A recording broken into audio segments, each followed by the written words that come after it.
오늘 우리가 읽은 본문의 말씀에는 두 사람이 등장합니다. 예수님과 니고데모죠. 두 사람이 서로를 향해서 선생이라 지칭하는 것을 볼 수가 있습니다. 니고데모가 예수님을 선생이라고 표현합니다. 2절 보시게 되면 그가 밤에 예수께 와서 이르되 라삐여 우리가 당신은 하나님께로부터 오신 선생인 줄 아나이다. 라삐가 선생의 뜻이기도 하고요. 하나님께로부터 오신 선생입니다. 이렇게 부르고요. 그 다음에 예수님께서 니고데모를 향해서 10절을 보시게 되면 예수께서 그에게 대답하여 이르시되 너는 이스라엘의 선생으로서 이러한 것들을 알지 못하느냐. 이스라엘의 선생이라 불러주십니다. 이렇게 선생과 선생의 만남이 지금 이루어지고 있는데요. 그렇다고 해서 서로 대등한 관계에서 대담하는 것은 아니고 무엇인가 선생이면서도 다 알지 못하는 이스라엘의 선생 니고데모가 모든 것을 아시는 하나님께로부터 온 예수 그리스도 하늘로부터 온 선생님에게 질문을 하고 예수님이 대답을 하는 그러한 대화가 오늘 본문 가운데 나타나고 있습니다. 이 대화가 세 가지 질문과 세 가지 대답으로 나타나는데요. 제일 처음에 니고데모가 질문하는 것이 2절에 나오고 그 답이 3절에 나옵니다. 2절 다시 한번 보시게 되면 라삐여 우리가 당신은 하나님께로부터 오신 선생인 줄 아나이다. 하나님이 함께 하시지 아니하시면 당신이 행하시는 이 표적을 아무도 할 수 없습니다. 이렇게 말하죠. 이것은 질문은 아닙니다. 서술 형식이에요. 그런데 왜 제가 질문이라고 하느냐 하면 이러한 서술하고 있는 말에 대하여 예수님이 대답을 하실 때 그 대답의 내용을 보면 니고데모가 무엇인가 속내에 감추고 있는 질문거리가 있구나 하는 것을 짐작할 수 있기 때문입니다. 여기 표적을 아무도 할 수 없다라고 할 때 예수님이 표적을 유월절 때 많이 보여주시거든요. 우리가 지난주에 본 것처럼 2장 23절을 보시게 되면 유월절에 예수께서 예루살렘에 계시니 많은 사람이 그의 행하시는 표적을 보고 그의 이름을 믿었다 이렇게 표현하고 있습니다. 이때에 니고데모도 아마 그 표적들을 보면서 믿은 사람 중에 한 사람으로 보입니다. 그런 표적들을 보면서 예수님께 나와서 당신은 하나님께로부터 온 선생입니다 이렇게 말할 때 그의 속내 무엇인가 말하고 싶은 질문하고 싶은 그 내용이 예수님의 답을 통하여 추정이 되는데 답을 보시게 되면 3절에 진실로 진실로 내게 이르노니 사람이 거듭나지 아니하면 하나님의 나라를 볼 수 없느니라. 하나님의 나라를 보는 것 이것이 니고데모가 궁금해하는 내용이었다는 것을 알 수가 있습니다. 뭔가 비범한 행동을 하시는 예수님을 바라보면서 이분이 하나님의 나라의 도래에 영향을 미치는 메시아인가 이런 생각이 들어서 그 질문을 하고 싶은데 차마 말은 못하고 이렇게 애둘러서 말을 할 때 예수님이 중심을 보시고 답을 주시는 거예요. 하나님 나라를 보고 싶다고? 하나님 나라에 들어가고 싶다고? 그러면 거듭나야 돼 이렇게 말씀을 하시는 거예요. 두 번째 질문이 4절에 나옵니다. 4절을 보시게 되어지면 니고데모가 이르되 사람이 늙으면 어떻게 날 수 있습니까? 두 번째 모태에 들어갔다가 날 수 있습니까? 이렇게 질문을 해요. 예수님의 거듭나지 아니하면이라고 하는 말을 듣고는 어떻게 다시 난다는 말이지? 하고는 이런 질문을 하는 거예요. 그에 대해서 예수님이 대답하시는 것이 5절부터 8절에 나오는데 5절만 먼저 보시게 되면 진실로 진실로 내게 이르노니 사람이 물과 성령으로 나지 아니하면 하나님의 나라에 들어갈 수 없다. 하나님 나라에 들어간다, 하나님 나라를 본다 같은 말이에요. 하나님 나라에 들어가는 것, 거듭나는 것 그것은 오직 물과 성령으로만 가능하다 이렇게 설명을 해 주시는 거예요. 세 번째 질문에 들어갑니다. 니고데모가 이런 설명을 듣고 나서 하는 마지막 질문이 9절에 나옵니다. 어찌 그러한 일이 있을 수 있습니까? 말도 안 되는 소리예요. 도대체 이해가 안 됩니다. 선생님인데 어떻게 선생인 나를 이렇게 이해를 못 시킵니까? 이렇게 질문을 하는 거예요. 그때 예수님의 대답이 10절 이하 15절까지 나오는데요. 대표적으로 12절 한 절을 보시게 되면 내가 땅의 일을 말하여도 너희가 믿지 아니하거든 하물며 하늘의 일을 말하면 어떻게 믿겠느냐? 내가 아무리 설명해도 너 못 알아들어. 이렇게 대답을 하신 거예요. 그래서 이러한 니고데모와 예수님 사이에 오고 가는 질문과 대답 속에서 그 질문의 대화의 핵심은 한마디로 오늘 말씀의 제목인 거듭남입니다. 거듭남에 대해서 예수님께서 니고데모에게 알려주시기를 원하는 거였죠. 그래서 오늘 우리는 이 말씀을 들을 때 먼저 스스로에게 이런 질문을 던지고 말씀을 들으면 좋겠어요. 나는 거듭난 사람인가? 나는 지금 거듭난 사람임을 확신하고 있는가? 이 부분에 대한 질문을 스스로 던지시고 이제 말씀을 들으시면서 답을 찾아가 보시면 좋겠습니다.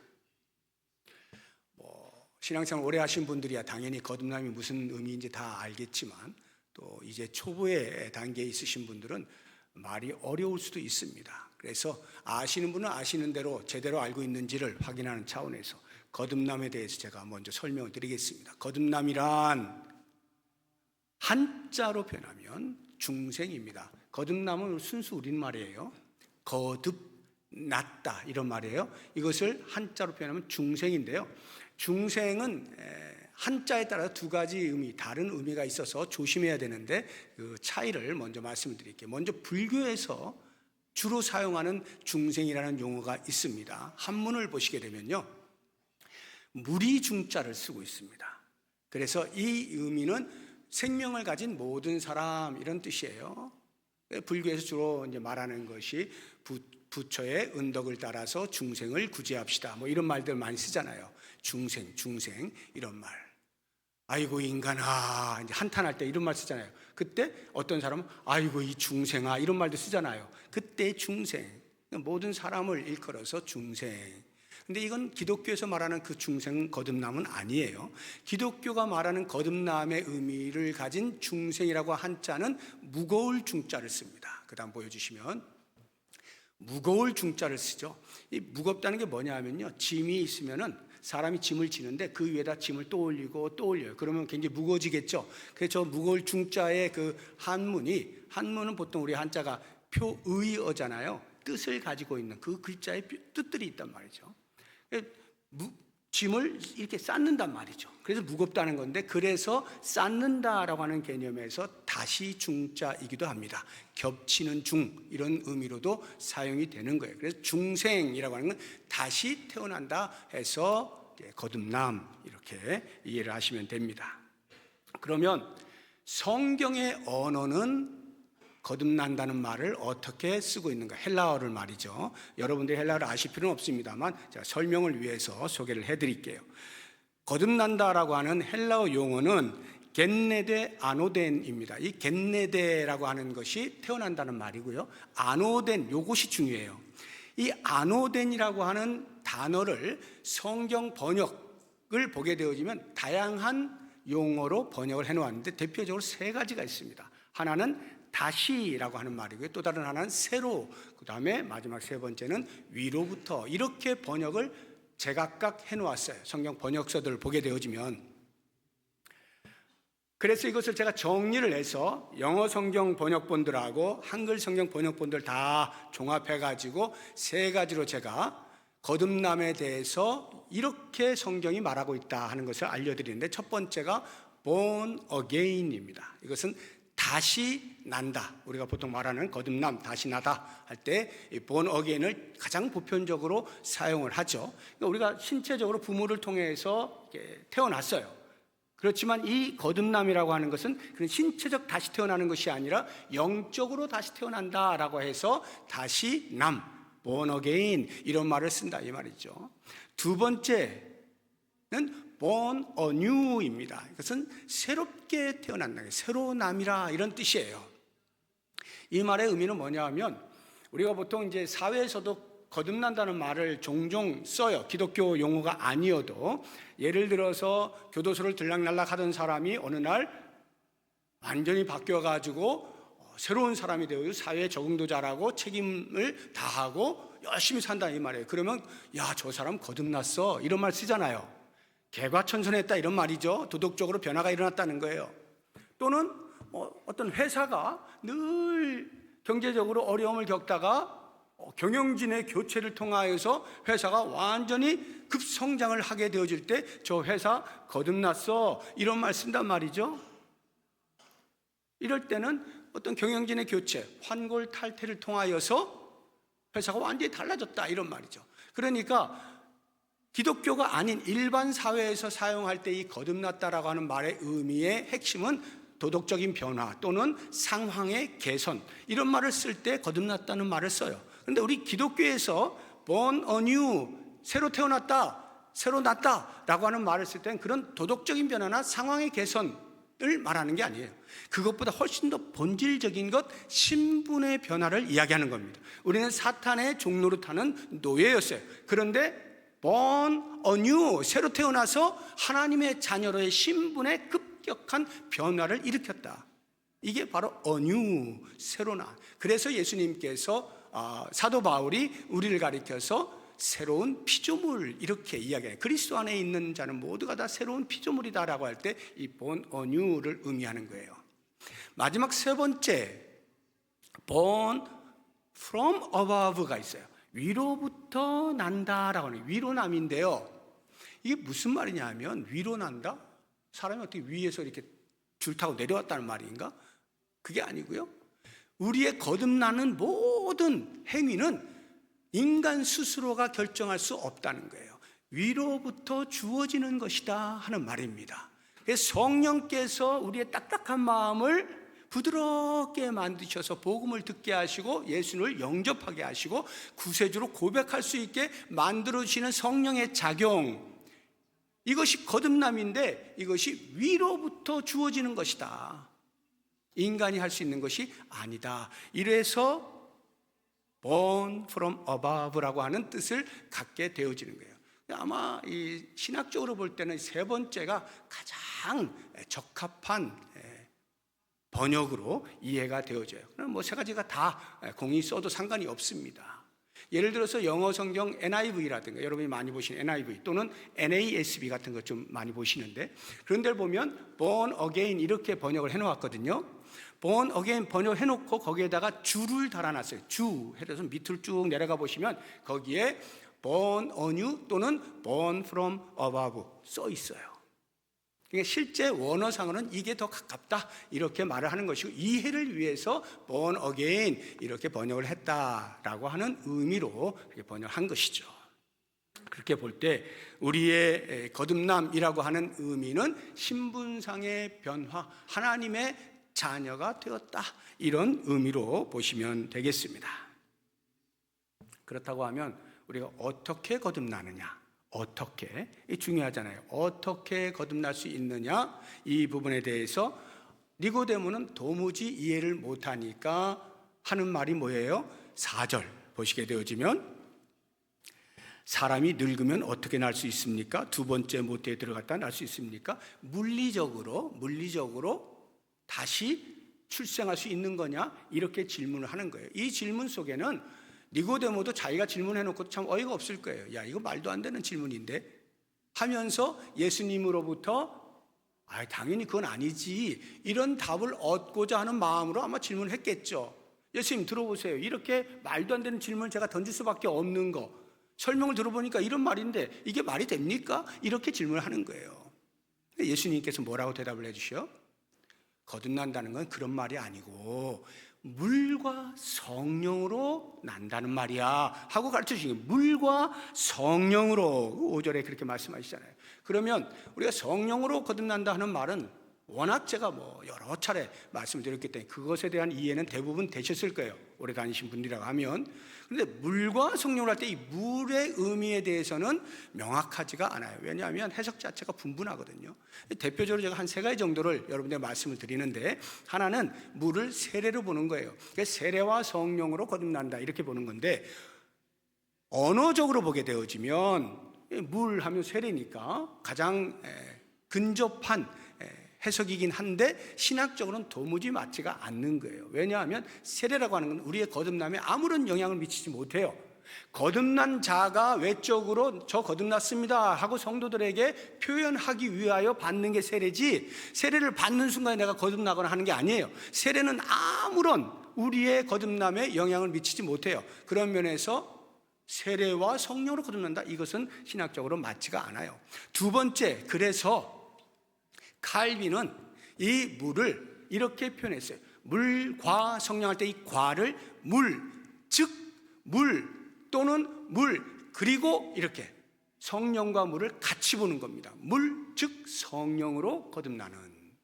이 말에 타당성이 어느 정도 있는 것은 이 물이 성령으로 비유되어서 표현되어지는 성경 구절들이 여러 곳이 있어요. 대표적으로 요한복음 7장에 보게 되면 37절 이하에 명절 끝날 그 큰 날에 예수께서 서서 외쳐 이르시되 누구든지 목마르거든 내게로 와서 마시라.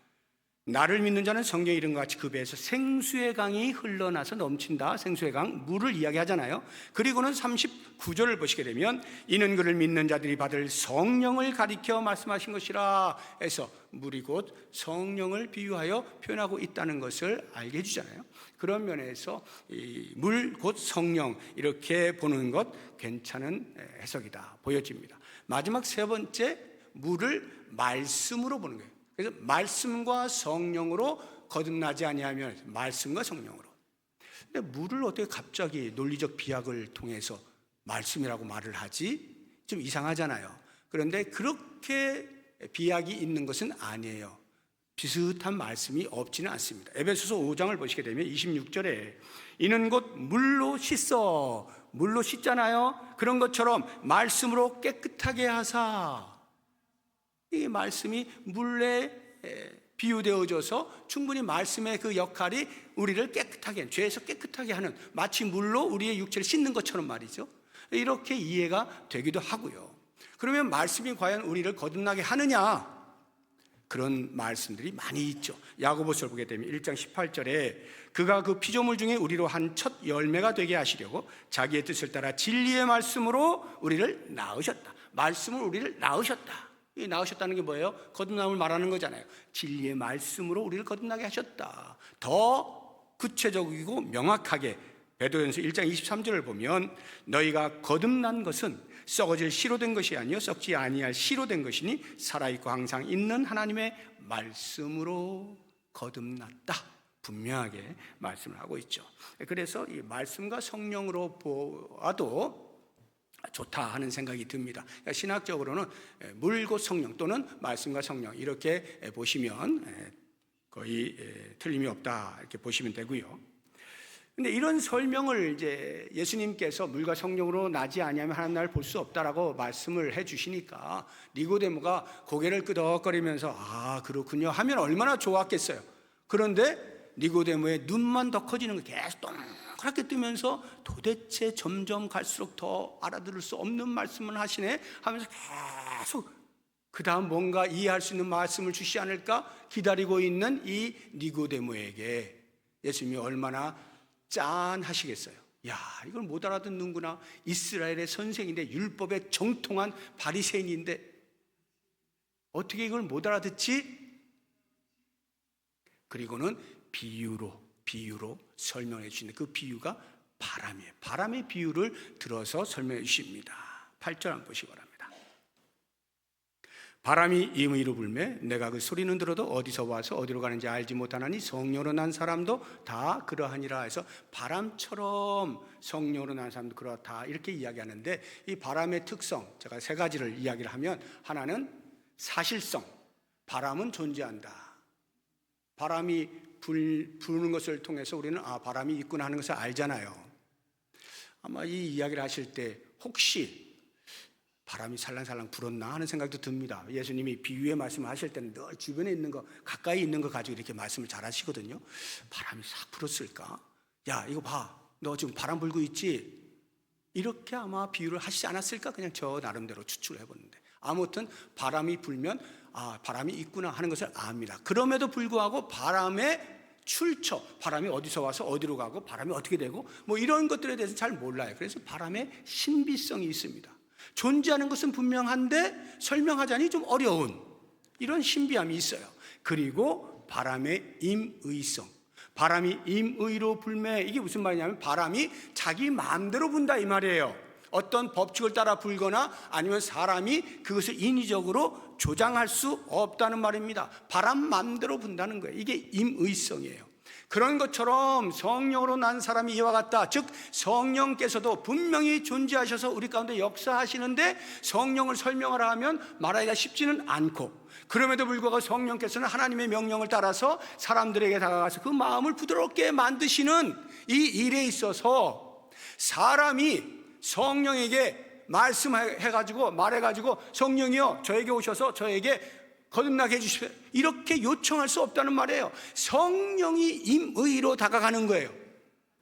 물론 우리 편에서는 임의고 하나님 편에서는 하나님의 뜻에 따라 성령을 보내셔서 누군가에게 알게 하신다면, 깨닫게 하신다면, 이렇게 임의적으로 하신다는 거예요. 사람의 힘으로 하는 것이 아니다 하는 것입니다. 자, 그렇다고 한다면 이제 이렇게 거듭남이라고 하는 의미도 알고 어떻게 거듭난다는 것도 알겠는데, 그래서 그러면 나는 거듭난 사람인가? 다시 한번 이제 묻는 거예요. 여러분 스스로 물어보세요. 나는 거듭난 사람인가? 어떻게 할 수 있나요? 어떻게 할 수 있어요? 지금 설명을 제가 다 드렸잖아요. 물과 성령으로, 말씀과 성령으로 거듭난다. 그런데도 불구하고 뭔가 눈에 보이는 뭔가 증거가 있으면 좋겠는데 이게 안 보인단 말이죠. 그냥 알긴 알겠는데 내가 진짜로 거듭난 사람인가? 고민스럽잖아요. 그런 분들을 위해서 제가 거듭남의 증거 몇 가지를 말씀드릴게요. 거듭난 사람에는 반드시 이러한 증상이 있다, 이러한 현상이 있다 하는 것, 대표적으로 4가지를 말씀을 드립니다. 그 첫 번째가 믿음이에요. 거듭난 사람은 반드시 믿음이 생깁니다. 예수님이 나의 죄를 속량하셔서 나에게 영생을 주셨습니다 라고 하는 이 믿음, 15절 보세요. 이는 그를 믿는 자마다 영생을 얻게 하려 하심이니라. 예수를 믿어 영생을 얻게 되어진 이 사실, 이게 거듭나지 아니하면 믿어지지 않는 것입니다. 제가 지금 표현을 하고 있잖아요. 믿어진다라고 표현하잖아요. 우리는 보통 믿습니다라고 표현하잖아요. 나는 믿습니다, 나는 믿습니다 이렇게 표현하지만 정작 정확한 의미는 믿어지는 거예요. 내가 믿기로 선택한 게 아닙니다. 나의 선택에 의해서 믿음이 나에게 다가온 게 아니에요. 믿어지는 거예요. 위로부터의 역사하심을 따라서 내가 믿어지는 거예요. 자연인, 예수님을 알지 못하는 사람을 자연인이라고 할 때 자연인은 도무지 믿을 길이 없어요. 12절 다시 한번 보시기 바랍니다. 내가 땅의 일을 말하여도 너희가 믿지 아니하거든 하물며 하늘의 일을 말하면 어떻게 믿겠느냐. 바람을 통해서 설명을 해줘도 너 잘 모르잖아. 그런데 하늘의 일을 말하면 네가 믿을 수 있겠니? 예수님이 이렇게 오셔서 십자가에서 우리의 죄를 사하시고 죽으시고 부활하셔서 우리에게 생명을 주셨어. 이런 하늘의 일을 말하면 너 믿을 수 있겠어? 이런 말씀을 하시는 거예요. 그렇습니다. 우리는요, 내가 예수님이 나를 위해서 십자가에 죽으셨구나, 나의 죄를 위해서 속량하셨구나, 그래서 내가 믿은 것 같잖아요. 그런데 정작 정말로 십자가에 못 박히신 예수님을 믿을 수 있습니까, 여러분? 안 믿어집니다. 절대로 못 믿습니다. 왜?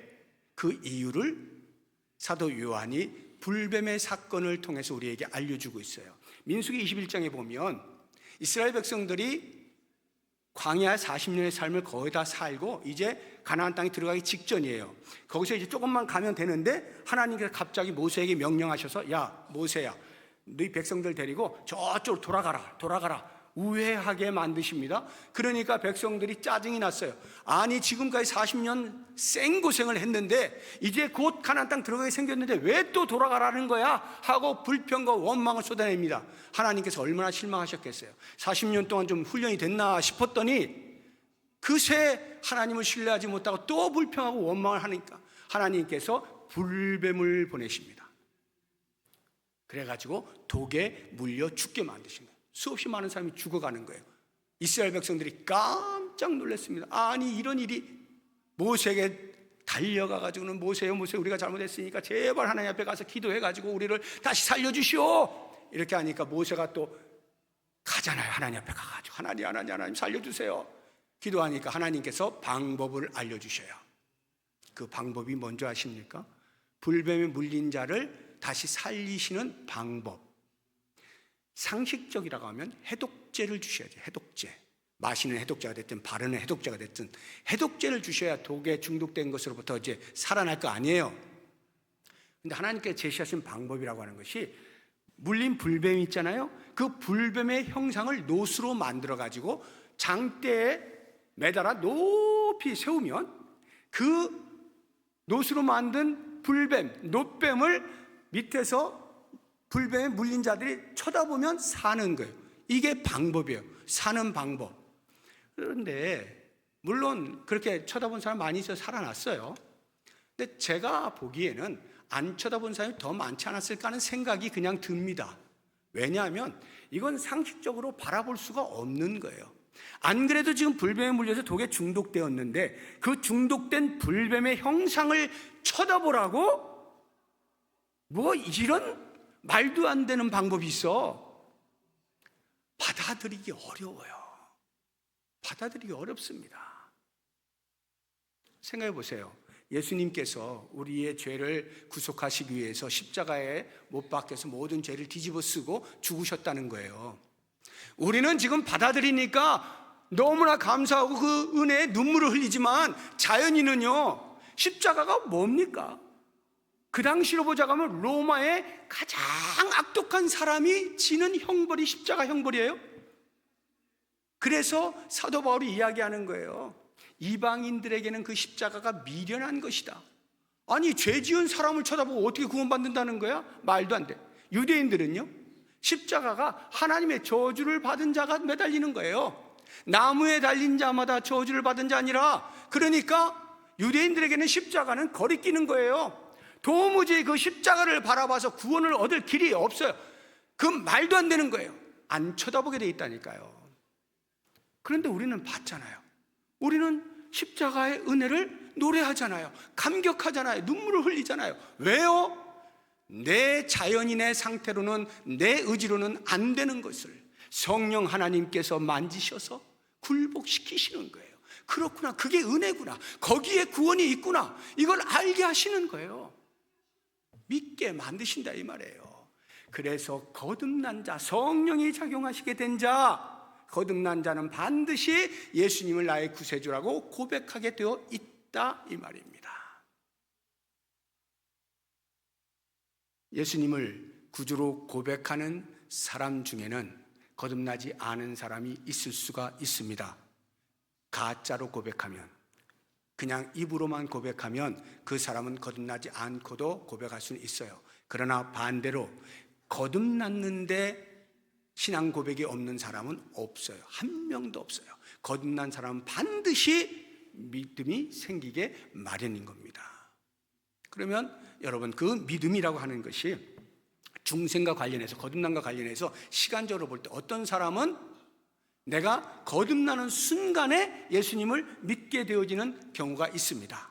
그러나 대부분의 사람은요, 거듭난 이후에 한참 시간이 흘러서 믿게 되어 있어요. 일반적으로 그렇다 이 말이에요.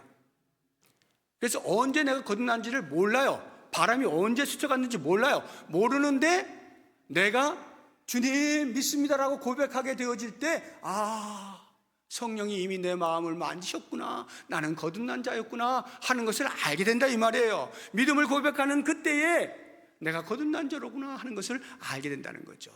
그래서 믿음의 고백은 거듭남의 결과라고 하는 거, 그거 기억하시고. 그래서 지금 내가 만약에 예수님을 나의 구세주라고 고백함에 있어 조금도 주저함이 없고 확신이 서는 분은 내가 언제 거듭났나 몰라도 상관없어요. 언제 어떻게 몰라도 상관없어요. 거듭난 사람입니다. 두 번째, 거듭나게 되어지면요, 반드시 하나님을 아버지로 부르게 되어 있어요. 제 아버지도 하나님을 아버지라고 부르고, 저도 하나님을 아버지라고 부르고, 제 아들도 하나님을 아버지라고 부르고, 제 아들의 아들, 손자도 하나님을 아버지라 불러요. 세상 촌수와 관계없이 모두가 하나님을 아버지로 부르게 되어 있어요. 거듭난 자라면 반드시 아버지로 부르게 되어 있습니다. 로마서 8장 보겠습니다. 14절, 무릇 하나님의 영으로 인도함을 받는 사람, 성령으로 인도함을 받는 사람은 곧 하나님의 아들이라. 15절, 너희는 다시 무서워하는 종의 영을 받지 아니하고 양자의 영을 받았으므로 우리가 아빠 아버지라고 부르짖느니라. 여기 아빠는 우리 어린아이들이 아버지 부를 때 아빠의 한글 아빠는 아닙니다. 아람어의 아빠, 이게 아버지라는 뜻이에요. 그걸 이렇게 번역을 해놨어요. 아빠 아버지라 부르짖는다 이 말이에요. 성령으로 말미암아 거듭난 사람은 반드시 하나님을 아버지로 부르게 되어 있어요. 여러분, 하나님을 아버지라고 부르십니까? 하나님 아버지 이렇게 기도하십니까? 아버지 부르십니까? 거듭난 사람입니다. 도대체 내가 언제 거듭났다는 거야? 몰라도 된다니까요. 알아도 상관없지만 몰라도 상관없어요. 전혀 문제가 안 돼요. 하나님을 아버지라 부르시는 분들은 다 거듭난 사람들이에요. 세 번째, 거듭난 사람의 증거, 주님을 사랑해요. 예수님을 사랑해요. 예수님 보신 분 계십니까? 꿈에서 뭐 이렇게 형상 보셨다고 하면 그분은 아마 어디 초상화 걸려있는 거 그거 아마 보셨을 거예요. 예수님 보신 분 아무도 없잖아요. 그런데도 예수님을 사랑하는 마음이 생겨요. 거듭난 사람에게 나타나는 현상입니다. 초대교회 당시에 예수님이 십자가에 죽으시고 부활하시고 승천하셔서 어떤 사람은 예수님을 본 사람들도 있지만 어떤 사람, 그 후대 사람들은 예수님을 못 봤어요. 그런데도 불구하고 기독교 신앙을 가지고 있는 후대 사람들이 있잖아요. 그러한 사람들도 예수님을 얼마나 사랑하는지 베드로 사도가 감격하여서 이렇게 표현을 하고 있습니다. 베드로전서 1장 8절에 보면 예수를 너희가 보지 못하였으나 눈으로 못 봤는데도 불구하고 그 예수님을 사랑하는구나. 이제도 보지 못하나 믿고 말할 수 없는 영광스러운 즐거움으로 기뻐하는구나. 베드로는 봤잖아요. 직접 같이 생활하고 예수님을 봤잖아요. 그러니까 뭐 의심의 여지가 없는데 저 사람들은 아직 못 봤어요. 그때 산 사람이 아니기 때문에 못 봤는데도 불구하고 내가 예수님 믿는 거나 다름없이 너무나 잘 믿고 있는 거야. 내가 예수님 사랑하는 거나 다름없이 너무나 예수님을 사랑하는 거예요. 와, 너희도 정말 대단하다. 보지 않고도 어떻게 이렇게 사랑할 수 있어? 보지 않고도 어떻게 믿을 수 있어? 오늘날 우리 중에 예수님을 직접 본 사람 아무도 없죠. 그런데도 예수님 사랑합니다 하고 콧물 다 쏟는 얼마나 많은 성도들이 있습니까? 예수님을 사랑하게 돼 있어요. 거듭난 사람은요, 예수님의 사랑을 경험하거든요. 십자가의 그 속량의 은혜가 얼마나 큰지 그 사랑을 뼈저리게 느끼거든요. 그러니까 주님, 저도 주님 사랑합니다 고백하게 되어 있는 거예요. 주님을 사랑하는 것, 내가 주님을 얼마나 사랑하느냐 보면 내가 거듭났다라고 하는 것을 알 수가 있어요. 그러면 예수님 사랑한다는 것, 그건 또 어떻게 아나? 예수님 사랑하는 거 어떻게 아십니까, 여러분? 그러니까 눈물 콧물 흘리면 사랑하는 건가요?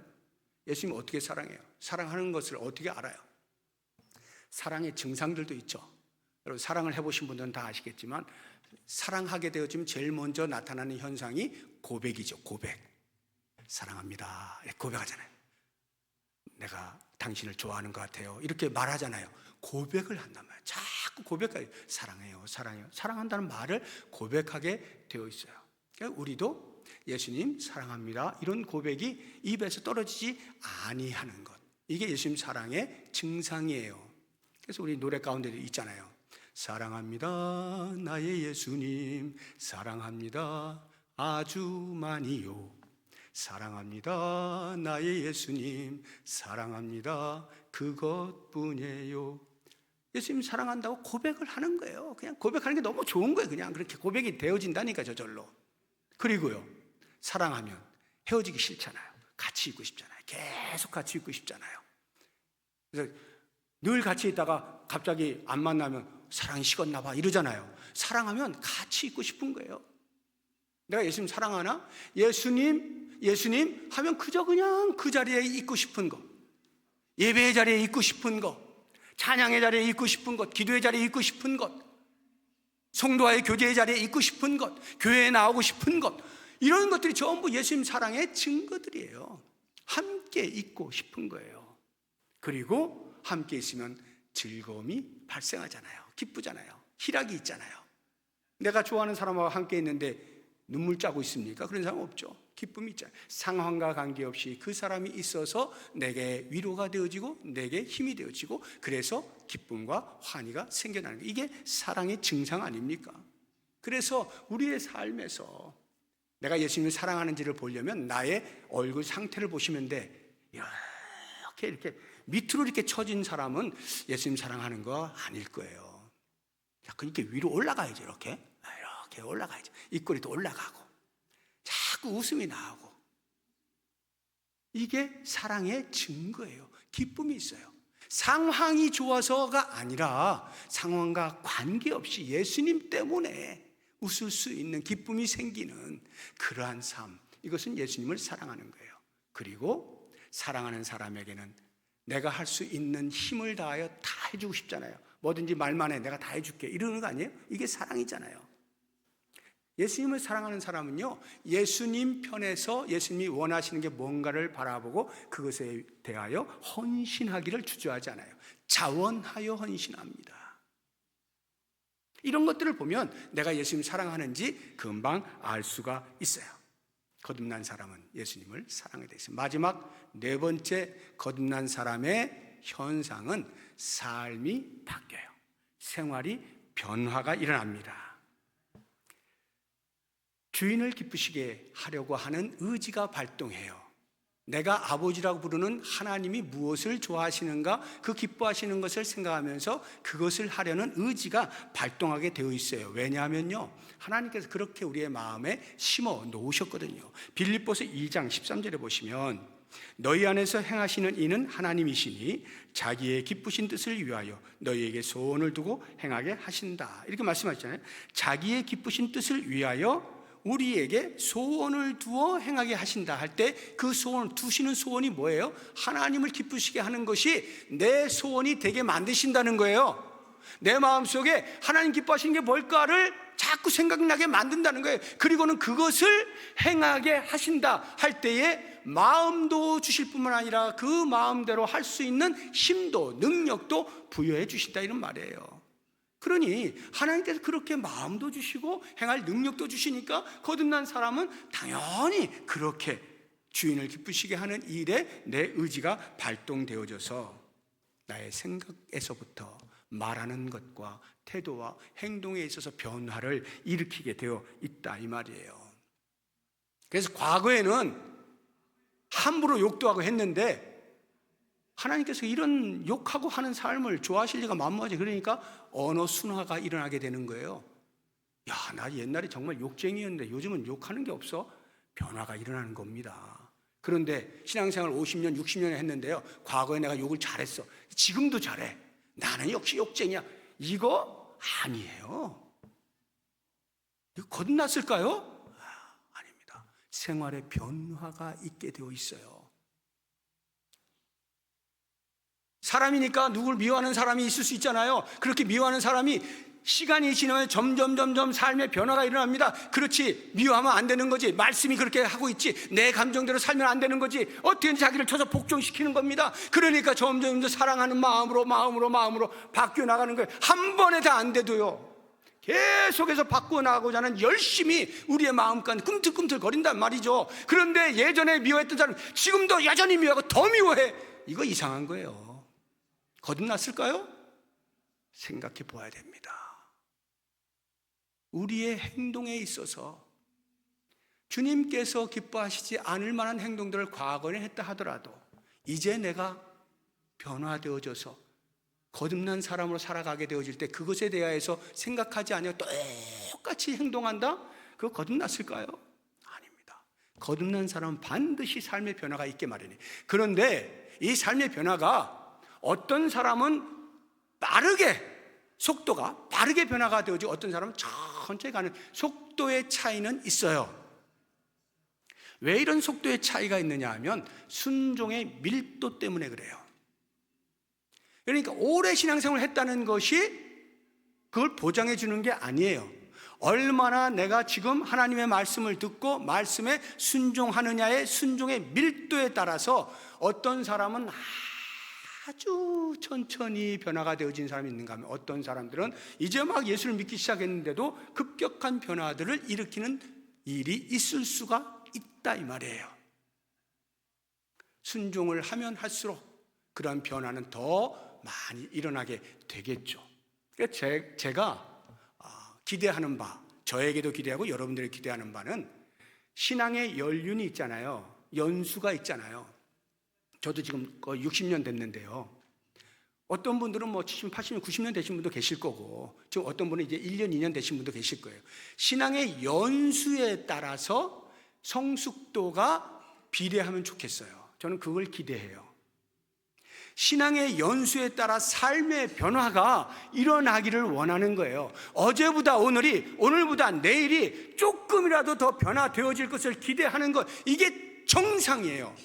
그런데 우리 가운데는 정상적이지 못하는 경우들이 있죠. 그래서 예수님께서 나중된 자가 먼저 된다는 말씀을 하시는 거예요. 먼저 예수를 알게 되어진 사람, 저도 포함되기 때문에 감히 이런 말씀 드리는 거예요. 정말로 조심해야 돼요. 지금의 나의 삶이 예수님을 닮아가고 있는가? 나는 됐다라고 혹시 자만하고 있지는 않는가? 돌아봐야 됩니다. 우리의 성장에는 끊임이 없어야 되는 것입니다. 그래서 우리가 있는 자리 어디에서나 그리스도의 향기를 풍겨내야 돼요. 고린도후서 2장 15절에 보면 우리는 구원받는 자들에게나 망하는 자들에게나 하나님 앞에서 그리스도의 향기니, 이게 무슨 말이냐면 그리스도인으로서의 모습을 갖춘다는 말이에요. 예수를 믿는 사람이 되었든 믿지 않는 사람이 되었든, 그래서 나를 박해를 하든 나를 칭찬을 하든 상관하지 아니하고 나는 예수 그리스도를 믿는 사람입니다라고 하는 정체성이 분명히 드러나는 것, 이게 향기예요. 그 향기를 어떤 사람은 거의 냄새를 맡을 수 없을 만큼 그렇게 있는 약한 향기를 가지고 있는 사람이 있는가 하면, 어떤 사람은 아주 풍성하게 멀리까지 향내를 풍기는 사람도 있을 수 있겠죠. 사람마다 차이는 있을 수 있으나 향기가 없지는 않아요. 거듭난 사람은 반드시 그리스도인의 향기를 품게 되어 있는 것입니다. 그래서 이제 오늘 말씀을 정리하여서 이제 다시 한번 스스로에게 질문을 던져보는 겁니다. 나는 거듭난 사람인가? 여기에 대하여서 예라고 대답을 하신다면 여러분은 감사하셔야 돼요. 도무지 내가 예수를 영접할 수 없는 죄인 중에 계수여 죽었던 자인데 어떻게 나 같은 자에게 성령께서 역사하셔서 예수를 영접하게 하고 구세주로 고백하게 하실 수가 있는가? 어떻게 나를 다시 태어나게 하는가? 그 놀라운 은혜에 대하여 감사하셔야 되고요. 한 걸음 더 나아가서 그렇게 거듭난 자임이 확신이 서게 된다면 나는 지금 거듭난 자답게 살아가고 있는가? 이 부분에 대해서 다시 한번 진실되게 질문을 던져보는 겁니다. 육체의 성장은 멈춤이 있고 퇴화가 있어요. 10대 중반이나 후반, 길어봐야 20대 초반 정도 되면 성장이 대부분 멈춥니다. 그리고 그 이후부터는 나이가 들어갈수록 점점 육체적인 퇴화가 일어나게 되죠. 그러나 영적인 나이는 그렇지 않습니다. 멈춤이 없어요. 퇴화가 없어요. 계속 자라나는 것만 있는 겁니다. 우리의 영적인 나이는요, 나이가 들면 들수록 계속 자라나는 거예요. 어디까지요? 예수 그리스도에게까지, 그리스도의 장성한 분량이 충만한 데까지, 예수 그리스도에게까지 자라나는 거예요. 더 정확히 말하면 내가 죽는 날까지, 또는 예수님이 다시 오시는 그날까지 우리는 자랄 뿐입니다. 그렇다고 하면 저는 여러분들이 원하기를, 거듭났습니까? 거듭난 자의 성장 속도를, 순종을 통하여서 하나님이 어디까지 이끌어 가시는지를 목도하면서 계속해서 앞만 바라보고 조금 더 예수님 닮아가는 그러한 삶으로 예수님을 만날 수 있기를 주의 이름으로 축복합니다. 이 시간에 함께 기도할 텐데요, 제가 3가지 기도 제목을 드리겠습니다. 먼저 나 같은 죄인을 거듭나게 하셔서 영생을 선물로 주셔서 감사합니다. 하나님 자녀 삼아주신 것 감사합니다. 하나님 나라의 백성 되게 하시니 감사합니다. 감사의 기도를 드리시고요, 두 번째로 주님을 사랑하는 것만큼이나 주님의 몸된 교회를 사랑하고 같은 지체인 성도를 사랑하며 살게 해주십시오 기도하시고, 세 번째, 주님 오실 때까지 영적인 성장과 성숙을 멈추지 않고 계속 이루어갈 수 있게 해주십시오. 이와 같은 기도의 제목으로 다 같이 통성으로 기도하겠습니다. 하나님 아버지 감사합니다. 도무지 들을 수도 없었고 볼 수도 없었던 영적 무지에 있던 저에게 성령 하나님 바람처럼 다가오셔서 저에게 알게 하시고 깨닫게 하시고 예수를 나의 구세주라 고백할 수 있게 해주신 것 정말 감사합니다. 이 놀라운 은혜 단 한순간도 잊지 않게 하시고 날마다 감사의 고백이 넘치게 하여 주옵소서. 오 주님, 내가 주님을 사랑합니다 고백하는 만큼이나 우리의 눈에 보이는 주의 교회를 사랑하기를 원하고 교회 안에 한 신앙을 가지고 있는 성도들을 사랑하기를 원합니다. 눈에 보이는 자를 사랑치 아니하고 보이지 아니하는 주님을 어찌 사랑한다 할 수 있겠습니까? 오 주여, 원하옵나니 우리에게 둘러싸여 있는 이 아름다운 신앙 공동체 모든 성도들 주님 사랑하는 마음으로 서로 사랑하며 살아갈 수 있도록 도와주시옵소서. 이제 주님이 오시는 그날까지 성장과 성숙을 멈추지 않기를 원합니다. 오늘 내 가슴이 멎는다면 그 순간까지도 자라기를 원합니다. 예수님 닮아가기를 원합니다. 예수님에게까지 자라가기를 원합니다. 주여 도우시옵소서. 자만하지 않게 하여 주옵소서. 포기하지 않게 하여 주옵소서. 계속하여 전성을 향해서 영적인 성숙을 이루어갈 수 있는 발걸음을 떼게 하여 주시옵소서. 주님의 이름으로 기도드립니다. 아멘. 하나님 감사합니다.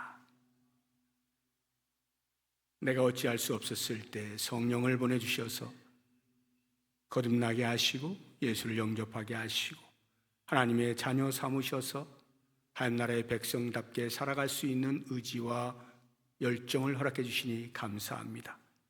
주님 만나는 그날까지 끊임없이 우리의 성숙을 이루어갈 수 있도록 도와주옵소서. 예수님의 이름으로 기도드립니다. 아멘.